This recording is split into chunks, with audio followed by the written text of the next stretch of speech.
अवाम के दरमियान रहते हुए उन्हें गवाह बनाते हुए कमरा अदालत में खड़ा होकर ये फैसला सुनूं। तो वोट की इज्जत के लिए हर कुर्बानी देने के लिए तैयार हूं। मैं कोई फौजी डिक्टेटर नहीं कि डर कर भाग जाऊं। बिस्मिल्लाहिर्रहमानिर्रहीम, अस्सलाम वालेकुम नाज़रीन, मैं हूँ आसमा शिराजी और प्रोग्राम है फैसला आपका। बहुत ही अहम फैसले आ रहे हैं, बड़े बड़े फैसले आ रहे हैं। अभी थोड़ी देर पहले रैब ने फैसला किया कि जो सियासी उम्मीदवार होंगे उनको गिरफ्तार नहीं किया जाएगा। जुमे को फैसला आना है नायब अदालत का पानामा केस के हवाले से। एवन फील्ड जो अपार्टमेंट्स का इशू है मियां नवाज शरीफ के, उसके अंदर ये फैसला जुमे को आना है। और अब से थोड़ी देर पहले मियां नवाज शरीफ साहब ने एक भरपूर प्रेस कॉन्फ्रेंस की है, काफी गुस्से में नजर आए हैं, काफी फट पड़े हैं मीडिया के ऊपर पाबंदियों के हवाले से। और जो उनका कहना है कि बहुत सारी चीजें इंतकामी कार्रवाई की उसमें हो रही हैं और उनके पाकिस्तान को नुकसान पहुंचाने की कोशिश की जा रही है, ये भी उन्होंने कहा। और ये भी साथ साथ कहा, इस्तदा की है कोर्ट से कि उनका वकील सुबह दरखास्त दायर करेगा कि यह फैसला महफूज किया जाए और इसको चंद दिन तक इसको इल्तवा का या मौखर कर दिया जाए, जो कि जुमे को सुनाना है। और जिस तरह से उन्होंने एग्जाम्पल्स दी, बहुत सारे फैसले पहले भी महफूज हुए हैं। शेख रशीद साहब का 3 महीने महफूज रहा, उसके बाद सुनाया गया, लिहाजा इसको भी हर्ज नहीं अगर चंद दिन आगे ले जाया जाता है। क्या उनकी ये इस्तदा कबूल होगी? फिर उन्होंने अपनी वतन वापसी से मुतालिक जो सवाल था उसको भी मशरूत कर दिया है कि चूंकि बेगम कुलसूम की तबीयत ठीक नहीं है, लिहाजा वो वापस आएंगे उनकी तबीयत ठीक होने के बाद, और जैसे वो होश में आएंगी तो वो पाकिस्तान आ जाएंगे, वो उनसे सिर्फ बात करना चाहते हैं। सो ये वो सूरत हाल है। क्या मियां साहब वापस आ पाएंगे? अल्लाह उनकी बेगम को सेहत दे, लेकिन अब जाहिर है कि उनकी वापसी उनकी बेगम की सेहत से जुड़ी हुई है, मशरूत है। और क्या उनकी जो इस्तदा है वो कोर्ट कबूल कर लेगी, इसके ऊपर भी हम बात करेंगे। और इसके साथ साथ अब जो इंतखाबात होने वाले हैं, बहुत सारे सवालिया निशान इस इंतखाब के हवाले से हैं। एक तरफ कलअदम तंजीमों के लोग इलेक्शन लड़ रहे हैं, दूसरी तरफ पॉलिटिकल पार्टियां इस पर सेटिस्फाइड नहीं है। फिर आज चीफ जस्टिस साहब जो है उन्होंने जरदारी साहब के और जनरल परवेज मुशर्रफ के एनआरओ केस के अंदर जो है वो असासे भी तलब कर लिए हैं। ये भी है। और बारिश ने जो नून लीग का पोल खोला है, शहबाज शरीफ साहब का पोल लाहौर के अंदर, और उससे पाकिस्तान के तारीखी विरसे को क्या क्या नुकसान हो सकता है, इसके ऊपर भी बात करेंगे। और बहुत होशमंदी के साथ फैसले करने की लाहौर की तारीखी इमारत के हवाले से जरूरत है, इस पर बात करेंगे। लेकिन इन सारे मौजूआत पे सबसे मौजू हमारे पास इस वक्त मेहमान हैं, पाकिस्तान के जाने माने सीनियर तरीन सियासतदान, साबिक वजीर दाखिला भी रहे हैं, कायदे हिज़्ब इख्तिलाफ सेनेट भी रहे हैं, जनाब चौधरी एतजाज एहसन साहब, पाकिस्तान पीपल्स पार्टी के सीनियर रहनुमा। अस्सलाम वालेकुम। ये एक तो पहले तो ये नैब का फैसला, नैब ने कहा है कि जी हम नहीं पकड़ेंगे, उससे कौन कौन बरी हो सकता है। और फिर मियां साहब की प्रेस कॉन्फ्रेंस जो अब से थोड़ी देर पहले लंदन में उन्होंने की है उनकी वापसी के हवाले से। पहले तो नैब सर, नैब ने ये फैसला क्यों किया है कि किसी सियासी उम्मीदवार को वो गिरफ्तार नहीं करेंगे? नैब भी अंडर प्रेशर आ गया, प्रेशर में आए, बिल्कुल गलत फैसला है ये। फैसला कोई सियासत पे मबनी नहीं हो सकता कि अगर मैं कल अगर कोई मर्डर और कत्ल करे और कहा जाए कि जी ये कैंडिडेट है, इसको गिरफ्तार नहीं करना जब तक इलेक्शन हो जानी है। करप्शन केसेस पे फिर राना अफजल और फिर जो राना मशहूर जो भी केसेस की बात है, ख्वाजा आसिफ भी जी, या तो उनके केसेस तफ्तीशी वारदात पहुंची हो, लेकिन अगर तफ्तीश एक जगह पहुंच जाती है एक मकाम पे जहां उनकी गिरफ्तारी नॉर्मल हालात में मतलब मौजू है, तो ये तो कंसिडरेशन हो ही नहीं सकती नैब को कि ये कैंडिडेट है या ये मेंबर है। कल कहेंगे मेंबर हो गए असेंबली के। तो ये किसके प्रेशर में आया सर? नैब अगर इस तरह का फैसला करता है तो ये नून लीग लाडले जो इस सिस्टम के लाडले हैं, लीगल सिस्टम के लाडले हैं ये अभी भी जो इनको रियायत दी जाती है किसी और को कभी नहीं मिली। सब वो मियां साहब कहते हैं मैंने 100 से ज्यादा पेशियां मुझसे ज्यादा किसी ने भुगती नहीं है। 100 तो इतनी होती हैं, इस तरह होती हैं कि एक दिन गए तो 3 रेफरेंसेज हैं, तीनों में हाजिरी लगी तो 3 पेशियां हो गई। असल में तो कोई 30-32 है, वो पेशी तो 3 में हो गई ना। तो 3 पेशियां हो गई। वो एवन फील्ड रेफरेंस है, वो अजीजिया मिल की रेफरेंस है, असासों की रेफरेंस है, और एक और 4 है गालिबन रेफरेंसेस। तो 4 हाजिरियां एक दिन में लग गई। 3 हाजिरियां, लेकिन अगर 3 है तो उसको आप कह रहे हैं मल्टीप्लाई कर रहे हैं, या उन्होंने वैसे कहा है कि जी 100 से ज्यादा तो मैं भुगत चुका हूं। लेकिन नैब सर, आपके ख्याल में अगर लाडले हैं इतने, तो फिर तो मसलन उन्होंने कहा कि जो सियासी उम्मीदवार हैं, मरियम नवाज साहिबा भी इलेक्शन लड़ी है, मियां साहब तो चले नहीं लड़ रहे, तो इसका मतलब है कि मरियम साहिबा को गिरफ्तार नहीं किया जा सकता अगर उनके खिलाफ फैसला आता है। तो नहीं, फैसले या सजा होता है फिर तो नैब के पास कोई चॉइस नहीं है। फिर नैब नहीं कह सकती कि इसके खिलाफ फलां के खिलाफ फैसला आ गया है, अदालत ने फैसला कर दिया, सजा दे दी है, इसको हम गिरफ्तार नहीं करते। ये नैब का उस सूरत हाल में बिल्कुल नहीं है। इस केस से अलग है ये नहीं। किसी भी केस में अगर सजा अदालत ने दी हो तो फिर पुलिस या नैब या हुकूमत ये रियायत नहीं, या वो जमानत कराए अपील करके, या वो और इसमें तो जमानत नैब ऑर्डिनेंस के तहत तो नहीं हो सकती जी, और तरह से रियायत देते हैं। वो सेक्शन 17 को वो इस्तेमाल करके, ज़ाब्ता फौजदारी को लगा के, और अदालतों ने एक तरीका निकाला है असफंदियार वली खान के केस के बाद, जिससे रिलीफ या दादरसी जमानत की एक हद तक एक तरीके से हो जाती है, वरना नैब ऑर्डिनेंस जमानत का इख्तियार नहीं देता ट्रायल कोर्ट को भी, और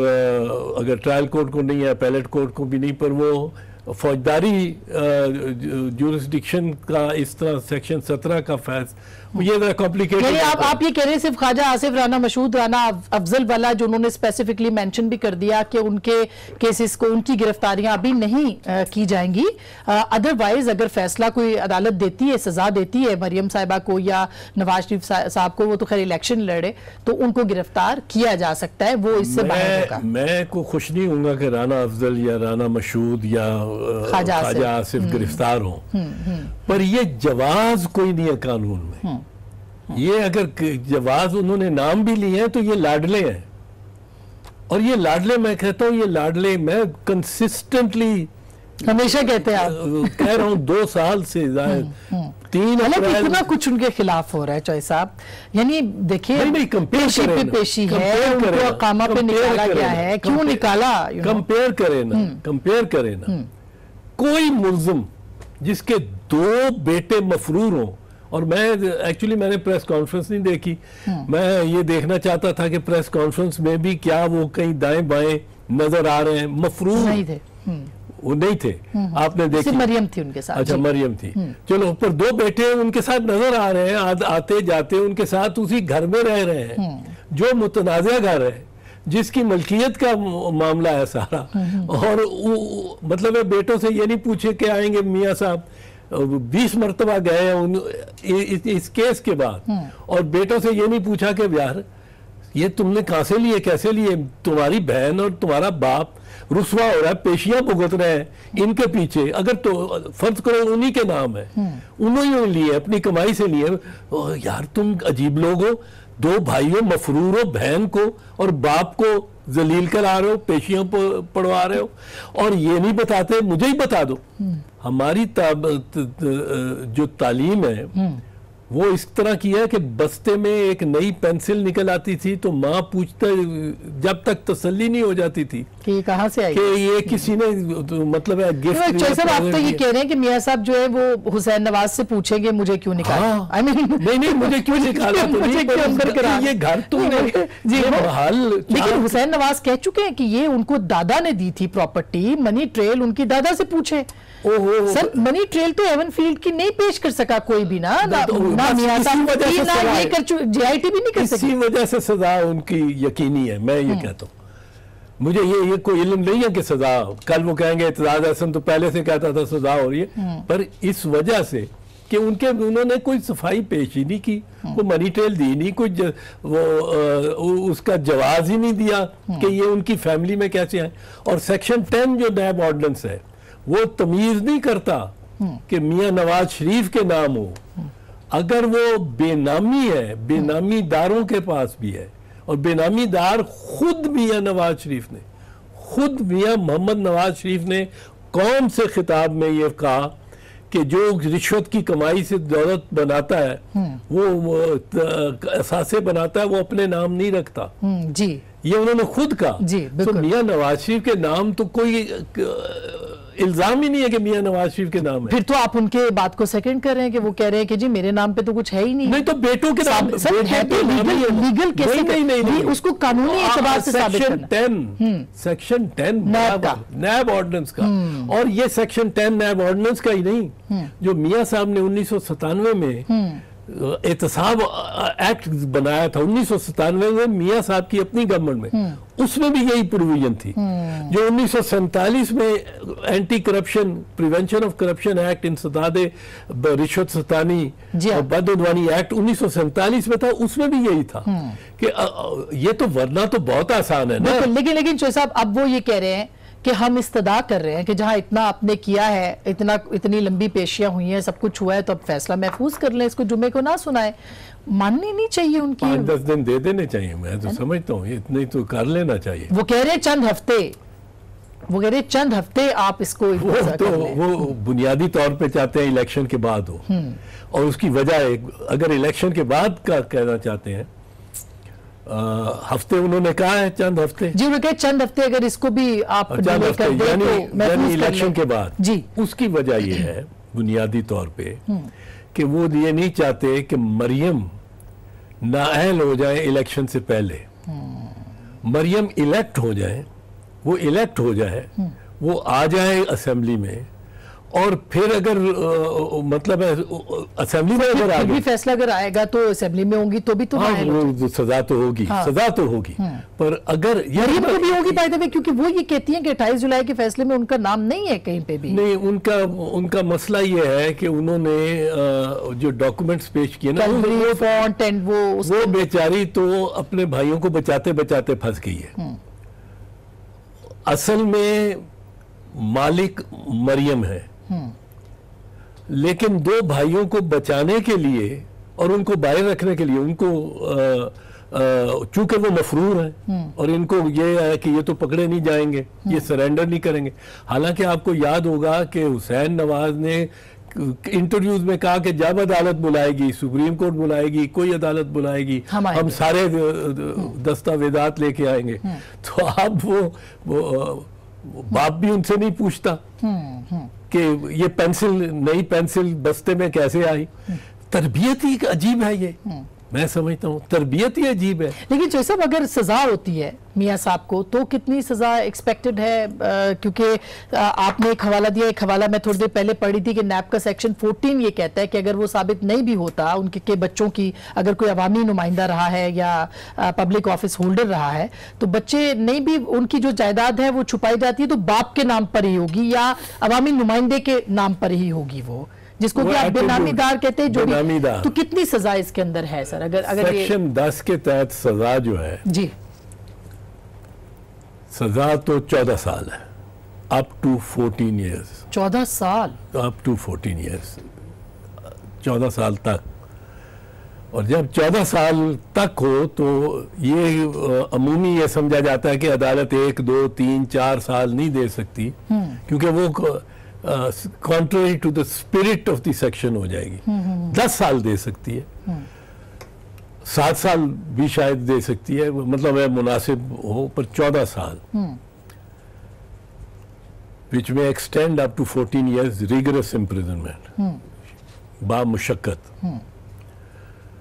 दूसरी इसके अलावा है फाइन, जो जितनी जायदाद की जो मालियत है जो बनाई गई है नाजायज तरीके से, उसके बराबर होगा कम। अच्छा, यानी अगर जुर्माना कि आपने चूंकि इतने आपके साबित होता है कि आपने करप्शन की है या जो भी है, तो आप ये जुर्माना आयद करें उस प्रॉपर्टी के बराबर। तो वो तो बहुत सर, वो तो बहुत ज्यादा इनके, और उसके अलावा उस फाइन की अदम अदायगी में की सूरत में फिर सजा 2-3 साल 4 साल मजीद कैद की अदालत दे सकती है। 14 प्लस अगर ऐसा नहीं होता कि वो फाइन देते हैं तो 3 साल और या 4 साल। तीसरी चीज जो है सेक्शन 10 में वो जायदाद की जब्ती है जो कि मियां साहब के नाम पे हो, जो वो एक्सप्लेन नहीं कर सकते, जो वो एक्सप्लेन नहीं कर सकते और उसमें बेनामीदारों के नाम जो है यानी बेटों के नाम जो है वो भी एक्सप्लेन करनी है। ये कानून कह रहा है, मैं नहीं कहा। और ये कानून मियां नवाज शरीफ ने 1997 में जो खुद बनाया था, एहतसाब एक्ट बनाया था, उसमें भी मौजूद है। अच्छा, अब एक और सवाल सर, अब चूंकि उनकी जो भी जायदाद है वो पाकिस्तान में तो थोड़ी है, बाहर ज्यादा है, पाकिस्तान में तो वो कैसे जब्त होगी? वो तो नहीं जब्त हो सकती, यही अपार्टमेंट्स नहीं, वो तो खैर प्रोसेस शुरू हो जाए तो देन अब बरतानिया में भी फाइनेंशियल क्राइम्स एक्ट 2017 में आया है।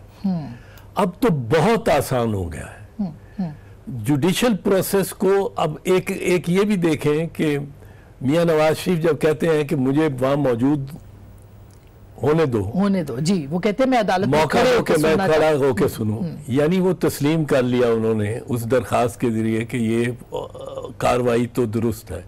इसमें यही सुकम रह जाएगा ना कि उनको उनकी मौजूदगी में फैसला सुनाया गया या अदम मौजूदगी में फैसला सुनाया गया। अब जब वो इसके तस्लीम कर लेते हैं तो फिर जो अच्छा चोई साहब, सॉरी आपको इंटरप्ट करी हूं, अगर उनकी, मैं ये ब्रेक के बाद पूछना चाहती हूँ वैसे कि अगर उनकी गैर मौजूदगी में सजा होती है तो क्या होता है, ये मैंने पूछना है। मसलन वो नहीं आते, सजा हो जाती है इवन जुम्मे को ही, तो फिर क्या होता है? और अगर वो आते हैं और उनकी मौजूदगी में सजा होती है तो क्या होता है? और फिर इसके जो पॉलिटिकल उनको फायदा होगा सियासी एतबार से वो कितना हो सकता है? ये बहुत ही अहम सवाल है। मैं छोटी सी ब्रेक ले रही हूँ, नाज़रीन कहीं जाएगा, मैं चॉइस साहब से ये सवाल पूछेंगे, इस पर भी बात करेंगे, फिर इलेक्शंस पे भी बात होगी, इंतखाबात पे, और जीप का निशान, जीत का निशान, उस पर भी बात होगी ब्रेक के बाद।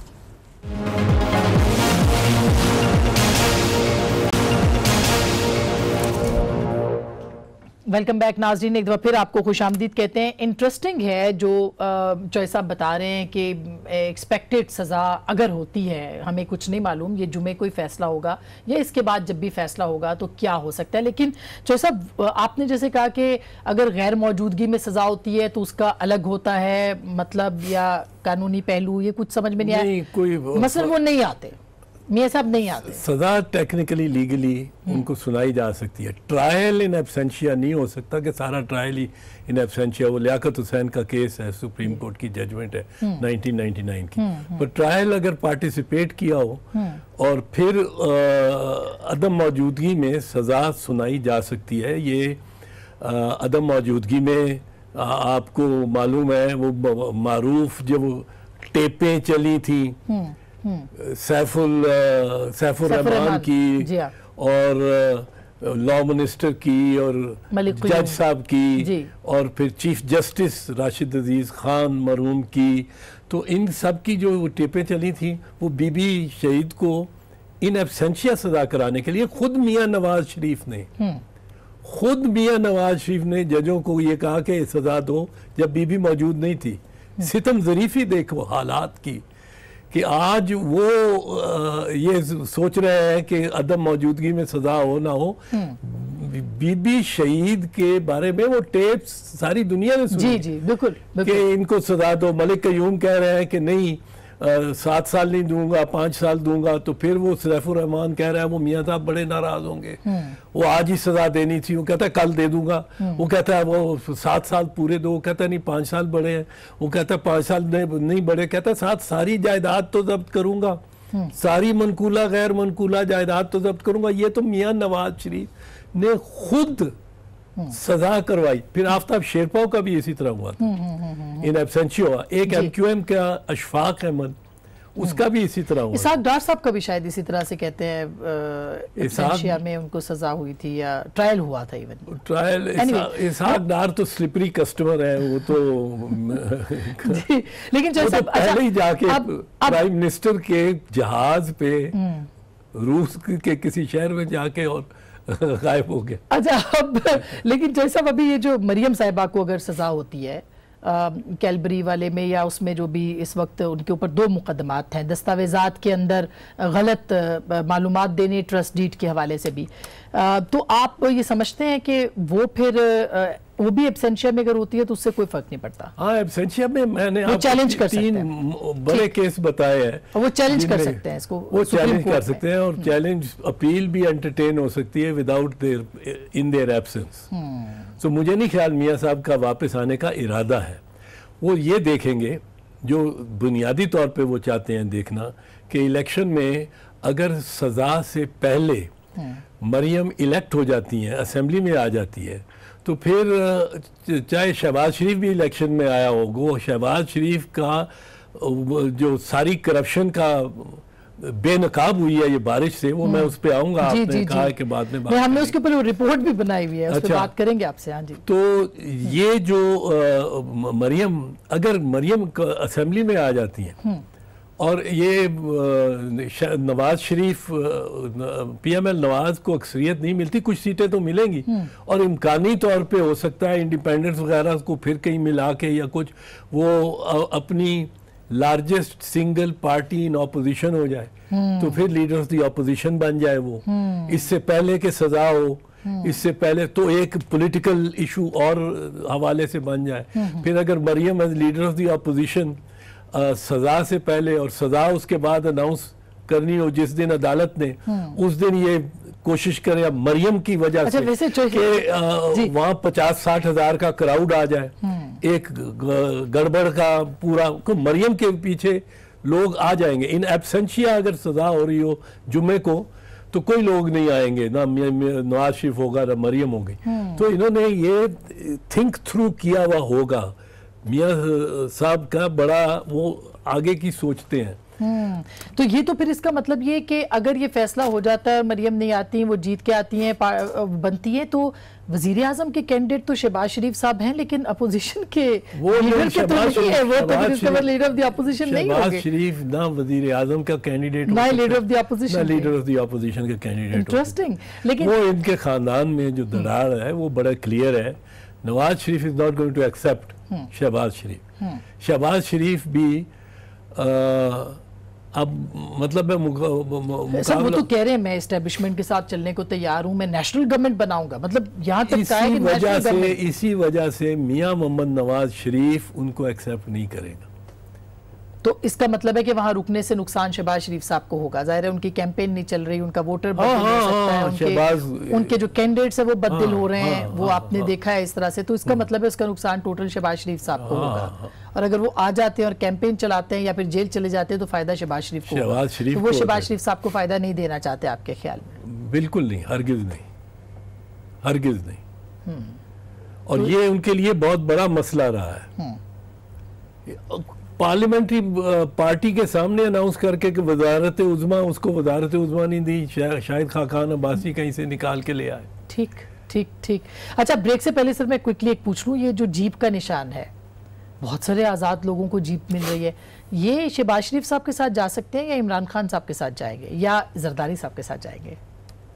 ये चौधरी निसार साहब को भी जीप का निशान मिला है। हाँ, चौधरी निसार की तो एक अपनी मुनफरिद कहानी है, दास्तान है। वो तो कहते हैं 35 साल से मैं इनके साथ रहा हूँ, शीर व शक्कर में, स्याह व सफ़ेद में, और मेरे पास बड़े राज हैं, वो यकीनन होंगे। और उनसे हमदर्दी ज़रा होती है इस वक्त कि उनका अब मुकाबला, उनकी लेवल जो है वो, उनका मकालमा जो है अब वो मरियम के साथ ही होगा।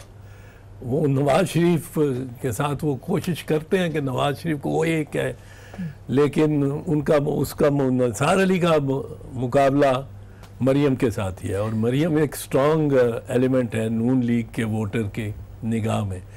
तो जीप तो कहीं से तख्लीक शुदा है जीप से? ये जीप यकीनन तख्लीक, कुछ ऐसे कैंडिडेट्स है इसके, मतलब वो गाड़ी के हॉर्सेस ही होते हैं ना सर, घोड़े तो ये हैं जो जीप के आगे बंधे हुए हैं। जीप पे तो बैठा सवार खलाई मखलूक कहते हैं, और वो आप एग्री करते हैं खलाई मखलूक के साथ, मतलब आई मीन इस टर्मिनोलॉजी के साथ भी और इस नुक्ता नज़र के साथ भी कि खलाई मखलूक मैनिपुलेट कर रही है और ग्रुप्स क्रिएट कर रही है और पोलराइज कर रही है मुख्तलिफ अंदाज से अपने साबिका मास्टर्स को खलाई मखलूक को भी कहते हैं, कभी अनदेखे हाथ कहते हैं, कभी वो अनदेखी ताकतें, नजर आने वाली ताकतें, यानी मुन्ने के अब्बा कहते हैं। ISI मफहूम है और इनका किरदार रहा है हर इलेक्शन में रहा है। और फौज ने तो बड़ा किताब नसीम ज़हरा की फ्रॉम कारगिल टू द कू, इनका किरदार किस तरह और कितनी मतलब है, उससे तो आदमी को परेशान हो जाता है। बिल्कुल ऐसे ही सब। मैं बात ब्रेक आ गई, ब्रेक के फौरन बाद हम बात करेंगे। और नाजरीन, लाहौर नहीं डूबा, कहा जा रहा है कि नून लीग के वोट डूबे हैं और उससे ज़्यादा ख़तरा पाकिस्तान के तारीखी विरसे को है। इस पर भी हम बात करेंगे। लेकिन जो इलेक्शंस के ऊपर सवालात हैं, जिस तरह से अभी चौधरी साहब भी कह रहे थे, और जिस तरह से नैब की कार्रवाइयों के ऊपर सवालात उठ रहे हैं, एक छोटी सी ब्रेक के बाद इस पर भी बात करेंगे कि 25 के बाद क्या होगा और क्या ये पाकिस्तान का मुतनाज़ा तरीन इंतखाब तो नहीं होगा, खुदा न खास्ता। ब्रेक के बाद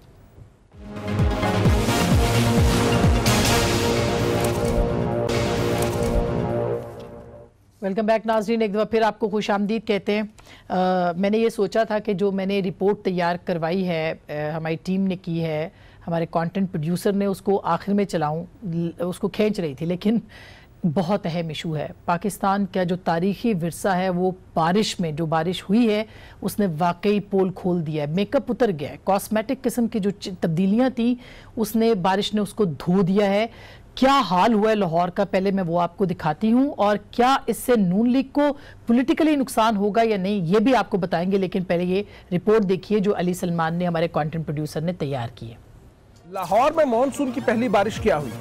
नारे, वादे और तरक्की के सब दावे बारिश के पानी के साथ बह गए। बारिश से माल रोड और उससे कुछ फासले पर 2 गहरे गड्ढे पड़ गए। माल रोड पर पड़ने वाला गड्ढा 20 फुट गहरा और 200 फुट चौड़ा है। सड़क के जिस हिस्से में ये शिगाफ पड़ा उसकी तामीर पर 34 करोड़ रुपए की लागत आई। कारकर्दगी दिखाने के लिए 40 रोज में सड़क का ये हिस्सा तामीर कर दिया गया। जराये के मुताबिक माल रोड गड्ढे के नीचे ऑरेंज ट्रेन के अंडरग्राउंड स्टेशन का काम हो रहा था। खुदाइयों के दौरान मुल्हिका दीवारें कमजोर कर दी गई।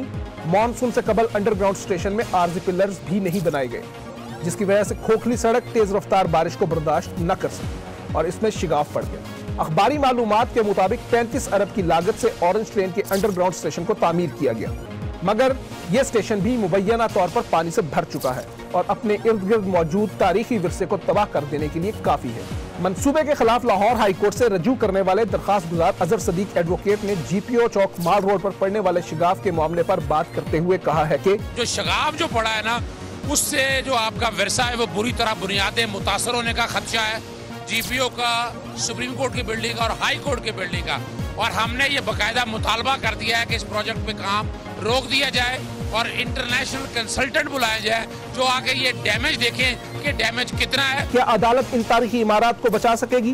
तारीखी विरसे की हामिल इन इमारतों को अगर कोई नुकसान पहुंचता है तो किसका गिरेबान पकड़ा जाए? इस तारीखी विरसे की मुमकिन तबाही का जिम्मेदार कौन होगा? ताज़ा तरीन इत्तलाआत के मुताबिक मशहूर और मारूफ मिट्टी पाव पॉलिसी के तहत इंतजामिया ने सड़क में पड़ने वाले एक गड्ढे को मिट्टी डालकर बंद कर दिया है, जबकि दूसरा गड्ढा गहरा होने की वजह से फौरी तौर पर बंद नहीं किया जा सका। सवाल यह है कि क्या इस वाक़े के जिम्मेदारान के खिलाफ कार्रवाई की जाएगी या इस मामले पर भी मिट्टी डाल दी जाएगी? चौधरी साहब, ये UN की डिक्लेयर्ड तारीखी इमारत है, ये GPO, ये लाहौर हाई कोर्ट की बिल्डिंग, ये सुप्रीम कोर्ट, जी सुप्रीम कोर्ट, ये सब तो ये इसका मतलब बुनियादें हिल चुकी हैं इस बारिश के बाद और इस प्रोजेक्ट के बाद, ऑरेंज लाइन के। इस प्रोजेक्ट को हम तो बड़ा अपोज करते रहे और अजहर सिद्दीक साहब इसमें मतलब है बड़ा फ्रंट पे और हरावल किरदार अदा करते रहे हैं और उनकी मैं बड़ी इस मामले में तारीफ करता हूँ। पर ये कहते आए हैं हम कि ये बिल्डिंग्स असासा, और अब तो बिल्डिंग्स के बारे में एक मिनट छोड़ के यही देखें कि लाहौर का जो एक सदर चौक है माल रोड और मैक्लोड रोड का, इतनी ट्रैफिक और हाई कोर्ट और सुप्रीम कोर्ट को जाने वाली वो सड़क जो नीचे इन्होंने हॉल सा बनाया हुआ था जी, जिसमें ऑरेंज ट्रेन का स्टेशन बन रहा था, जिसका ये छत था, अब वो कोलैप्स कर गया है। जी बिल्कुल, इत्तलात ये है कि वो जो स्टेशन था वो बैठ गया है, हाँ। और जब वो बैठा है तो नेचुरली उसकी जो अब है, उसका इनकी नुकसान होगा। नाकस तामीर है ना, नाकस तामीर। 40 दिनों में सर ये सड़क बनाई है जिसपे आपको ये नियाग्रा फॉल नजर आ रही है। इस वक्त तक कॉन्ट्रैक्टर्स सारे गिरफ्तार हो गए होने चाहिए थे। ये क्रिमिनल केस है। तो सर अदालत ने तो 1.5 किलोमीटर की अंडरग्राउंड है। अब वो जो उसने जाना अंडरग्राउंड ऑरेंज ट्रेन जी, वो सड़क जिसके ऊपर सुप्रीम कोर्ट वाक़ है, जिस पे जीपीओ वाक़ है, वो उसके नीचे से ये जा रही है। एक तो रेलवे स्टेशन, एक तो स्टेशन उन्होंने बना दिया इस चौक के नीचे, और एक वो सड़क नीचे के नीचे उस सड़क जिसकी दहाने पे खड़ी है सुप्रीम कोर्ट की बिल्डिंग और खड़ा है जीपीओ। अब वो 1 इंच भी बिल्डिंग सरक जाए, 1 इंच भी बिल्डिंग उसकी बुनियादें जो है उनको नुकसान हो तो खत्म हो गई बिल्डिंग। बिल्कुल, क्योंकि बहुत पुरानी है ये बिल्डिंग, खत्म हो गई। ये तो शहबाज शरीफ ने और अपने करप्ट कॉन्ट्रैक्टर्स के जरिए एक मंसूबा अपना बनाया कि इससे अब लाहौर 40 दिनों में ये सड़क बनाई है, उसके नीचे स्टेशन जो है, और तकरीबन 35 करोड़ रुपया, अगर मुझे मैं 35 अरब उन्होंने कहा, 35 अरब रुपया इस एक टोटे के ऊपर जो है वो हुआ है। और अब इस टोटे अखबारी इत्तलात के मुताबिक, इस टोटे पे मैं सफर करना चाहूंगा, मैं अपने बच्चों को सफर कराना चाहूंगा कि वो नीचे से गुजर रहे हों और ऊपर से और कोलैप्स हो जाए। अदालत ने तो ये सारी बातें देखी थी ना, ये तो अदालत ने, सुप्रीम कोर्ट ने इजाजत दी है। सुप्रीम कोर्ट सितम ज़रीफी ये है कि सुप्रीम कोर्ट के 5 जजेस, जिनको वो कहते थे, मियां नवाज शरीफ कह रहे हैं कि वो 22 करोड़ बंदों का फैसला और 5 जजों का फैसला, ये भी 5 जजों का फैसला, और गालबन वही जज थे तकरीबन जिन्होंने इनको इजाजत दी। मैं तो पहले दिन से कह रहा हूं कि सुप्रीम कोर्ट ने हुदैबिया में जो कि एक अजीब फैसला किया कि जायदुल मियाद हो जाता है,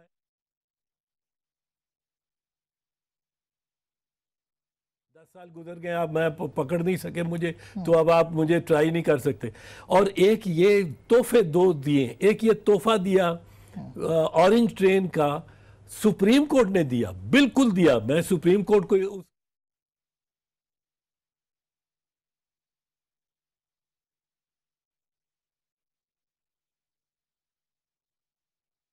और ये वाकई पोल खोल दिया इस बारिश में बहुत सारी चीजों। लाहौर पे तो सारा मीडिया जा रहा है जी। ये मीडिया बड़ा मैनेज किया है पीएमएल नवाज ने, कि इस जिस पे आप बात कर रही हैं इस वक्त और जो इमेजेस दिखा रहे हैं, आप ये देखें कि मीडिया, आप पेपर्स देख लें, आप अपने प्रोग्राम देख लें, किसी ने इस पे 3 मिनट तक की बात नहीं की जो इन बिल्डिंग्स और इस शदाफ और इस चौक शान है ये चौक पे अब ट्रैफिक कब कैसे चलेगी, बस कैसे गुजरेगी इससे। बिल्कुल, ये बहुत बड़ा सवाल है सर, ये बहुत, और अदालत को अभी भी अदालत को इसको रोकना चाहिए। ये तो चौक नाकारा हो गया है फॉर अनदर 20 years, जब तक इसका कुछ, जिस तरह अजहर सिद्दीक साहब कह रहे थे, इंटरनेशनल एक्सपर्ट्स बुला के जी इसका सारा नहीं करते कि ये लोड बेयरिंग है कि कितना। बिल्कुल सही बात है। आखिरी 1 मिनट जो आपने बात की इसी के रेफरेंस में, कि आपको नहीं लगता कि ये इलेक्शन जो है ये मुतनाज़ा हो सकता है और हो जाएगा, जिस तरह की सूरत हाल पहले है और शायद इलेक्शन के बाद इससे ज़्यादा ख़राब हो? इलेक्शंस नून लीग की तो मुतनाज़ा करने की कोशिश है इनको, और अब इस किस्म के जो एक्सपोजर हो गया है, इस किस्म का एक्सपोजर जो हो गया है शहबाज शरीफ का, और उसकी सारी जो बुनियाद है नवाज शरीफ की पार्टी की कि जी हम डिलीवर करते हैं, हमने लाहौर को पेरिस बना दिया, खोखली हो गई, हमने ये काम किए, हमने मेट्रो ट्रेन चला दी। अब मेट्रो ट्रेन